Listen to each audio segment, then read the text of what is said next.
Hola amigos, ¿cómo están? Espero que bien. Hoy les traigo un vídeo que quiero compartir con todos ustedes para que vean la diferencia que hay entre la felicidad y lo que es el placer. En este vídeo que te voy a poner a continuación explica detalladamente y por qué en nuestro cerebro se activan unos receptores o una serie de hormonas, una serie de cosas diferentes a lo que es el placer y a lo que es la felicidad. Y cómo, por ejemplo, muchas empresas conocen todo esto muy bien y lo que les interesa es que nosotros confundamos la felicidad con el placer. De manera que muchas de las personas, incluso a mí me ha pasado, vas buscando la felicidad, pero la vas buscando en el placer. Tenemos que tener en cuenta que, por ejemplo, el placer es temporal, es adictivo y además necesita de un estímulo superior cada vez. Mientras que con la felicidad es permanente y se basa en cualidades del ser humano que llevamos innatas dentro de nosotros, ¿no?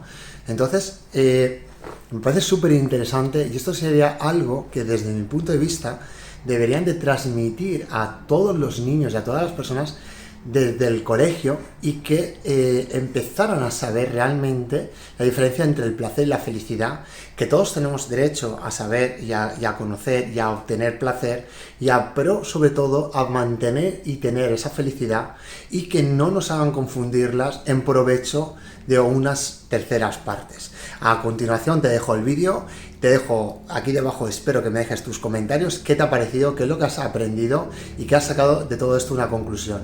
Muchas gracias y nos vemos. Suffered a crisis in our culture, and I believe it comes down to a mistake that we've made between the interpretation of two of our most important and positive emotions, pleasure and happiness. A lot of people equate the two, but I'm here to tell you that they are completely different. A lot of people think they're exactly the same. In fact, on the internet you can find definitions that actually conflate and confuse the two. So what are the differences between pleasure and happiness? And I believe there are 7. Pleasure is short-lived, happiness is long-lived.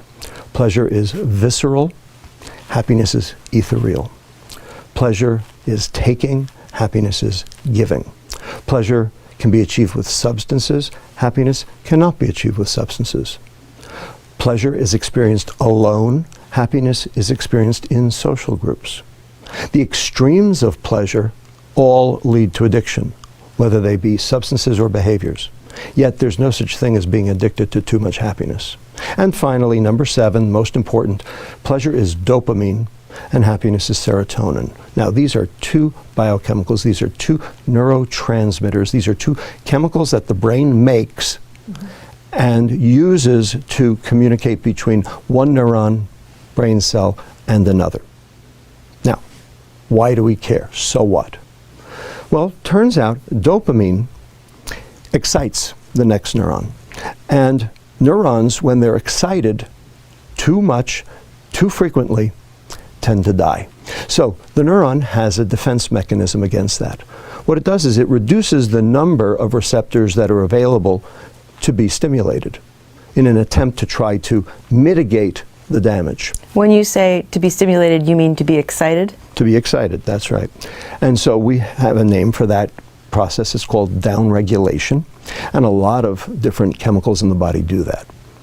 Now, you get a hit, you get a rush, the receptors go down. Next time, you need a bigger hit to get the same rush because there are fewer receptors to occupy. And you need a bigger hit, and a bigger hit, and a bigger hit, until finally taking a huge hit to get nothing. That's called tolerance. And then when the neurons start to die, that's called addiction. Serotonin, however, is inhibitory. It's not excitatory. It inhibits its receptor to provide contentment, to zen out, if you will. So you can't overdose the serotonin neuron. And what does it mean to inhibit a receptor? What it means is it binds, but it doesn't activate the process beyond the receptor. So what it does is it basically slows down those neurons. instead of causing them to fire up. And so in doing so, you end up with the process of contentment, that feeling of one with the world, if you will, that thing we call happiness. Now, there's one thing that downregulates serotonin, dopamine. So the more pleasure you seek, the more unhappy you get. And Las Vegas, Madison Avenue, Wall Street, Silicon Valley, and Washington, D.C. have very specifically and in a coordinated fashion confused and conflated the term happiness with the term pleasure, so that you can buy happiness, so that they can sell you their junk. It's called the American economy, and it's based on hedonic substances that drive pleasure rather than happiness. And in the process, we have become most decidedly unhappy. And the problem is, you can't fix a problem unless you identify what the problem is.